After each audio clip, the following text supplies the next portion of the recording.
Donc pour répondre à la question, comment est-ce qu'on est obligé de faire un extract pour chaque pour les bordures? Par exemple, la base du chapeau, on pourrait faire un masque et faire un extract avec la bonne épaisseur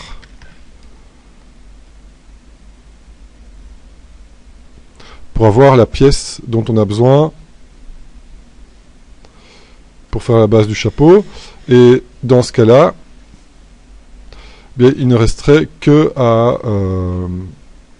nettoyer un petit peu tout ça. Alors, une chose intéressante pour nettoyer l'extract que j'ai pas encore montré, dans des formations, vous avez un Polish by Feature, d'accord, qui va faire un polish basé sur les polygroups.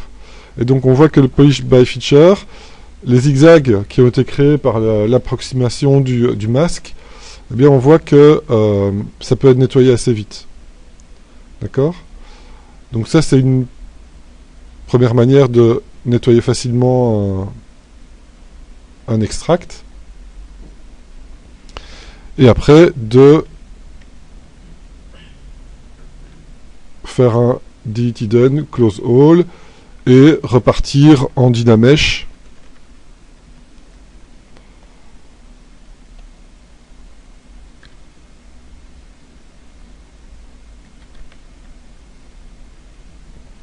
ok, et continuer à travailler là-dessus pour rajouter des plis, etc. Donc ça c'est la première manière, et on voit qu'il y a moyen donc avec le Polish by Feature de nettoyer pas mal de choses. Alors, l'autre manière, toujours à partir de l'extract. Donc là, je vais le faire sur cette partie-ci du chapeau. Donc là, je suis dans un mode de géométrie, donc avec beaucoup de subdivision pour cette partie-là, puisque la subdivision 1 est vraiment très basse def.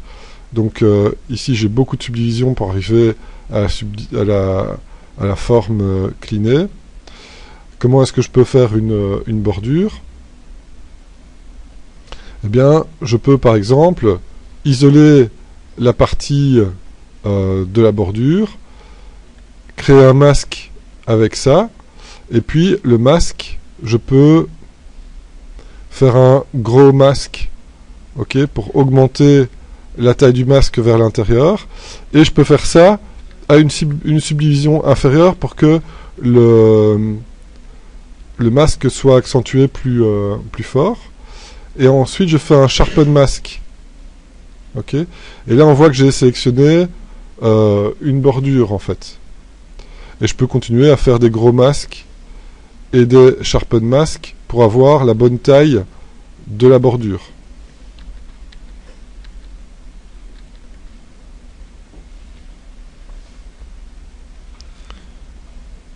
Et une fois que là je vais faire un sharpen mask sur la subdivision la plus haute, une fois que vous avez votre masque, vous pouvez l'intervertir, et là dans déformation vous avez un inflate, et vous pouvez faire un inflate, et vous pouvez faire un inflate. Là je clique sur inflate pour paramétrer, je vais faire un inflate à 2 par exemple, ok, et donc là ça crée une bordure qui est assez clean aussi, d'accord. Donc là on crée une bordure sans passer par l'extract, ok. Maintenant, si vous voulez absolument passer par un extract, il y a aussi moyen de le faire autrement. Ici je vais mettre en niveau de subdivision moyen. Je vais dupliquer mon objet.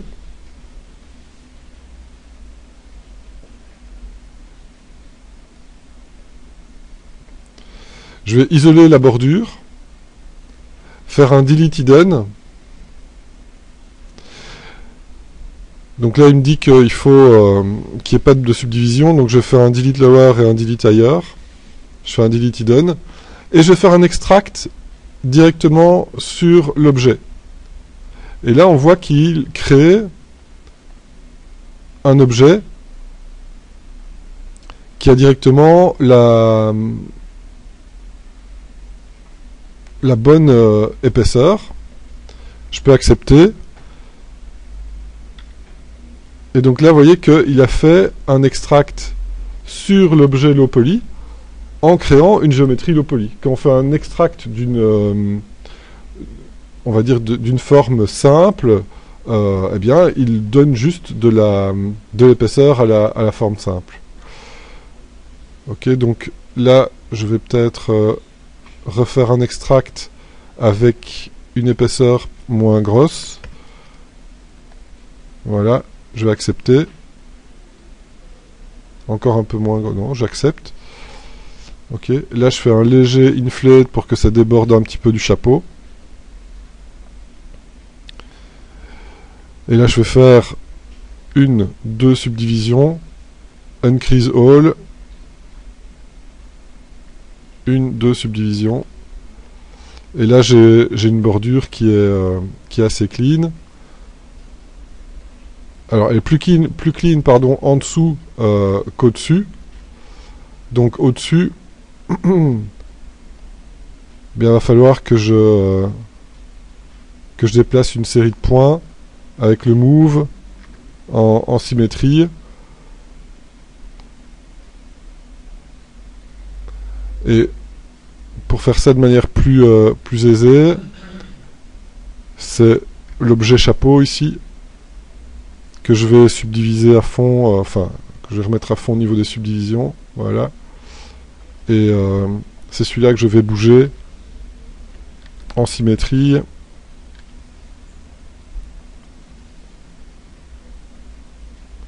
C'est plus facile à gérer comme ça que dans l'autre sens.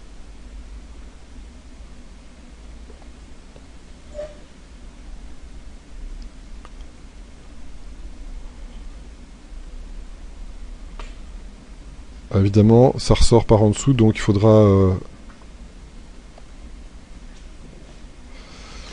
que j'isole la partie du dessous.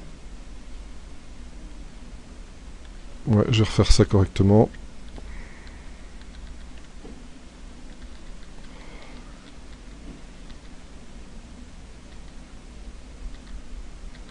Voilà. Donc je me remets en subdivision un peu plus haute. J'isole la partie du dessus. Je masque le reste. Comme ça, je peux travailler seulement sur la partie du dessus. C'est un petit peu plus malin.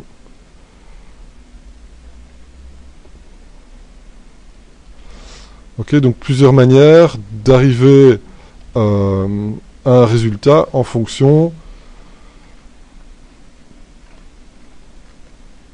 de ce que vous avez comme mèche pour travailler.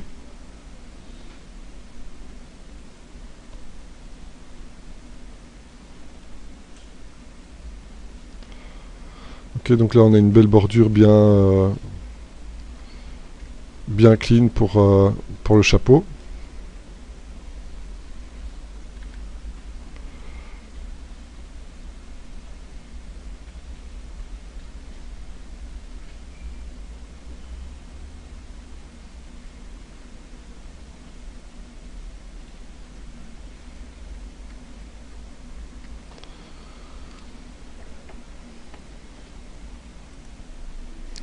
Alors pour cleaner un extract, on a vu qu'il y avait le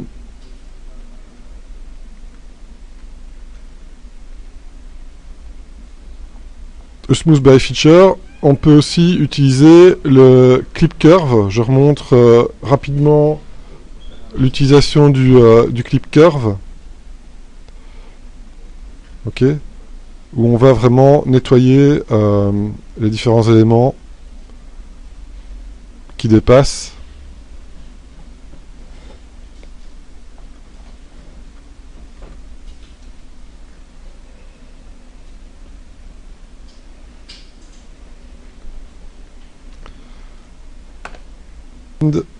Que je connaissais pas avant. Donc regardez, quand vous sculptez sur du Dynamesh, parfois il fait plein de petites pétouilles comme ça. Et quand on smooth, ça ne corrige pas les pétouilles. Eh bien, pour que ça corrige les pétouilles, vous faites un smooth, vous peignez, puis vous lâchez le shift. Et là, ça ne smooth pas vos formes, mais ça fait un relax et ça enlève les pétouilles que vous pouvez avoir. Donc en Q1 ici, on va travailler avec beaucoup de Dynamesh comme base mesh, donc on n'a pas beaucoup de... on n'a pas parfois des topologies qui sont nickel. Donc vous commencez avec le smooth, et puis vous lâchez smooth sans enlever votre pointe du... votre stylet de la tablette.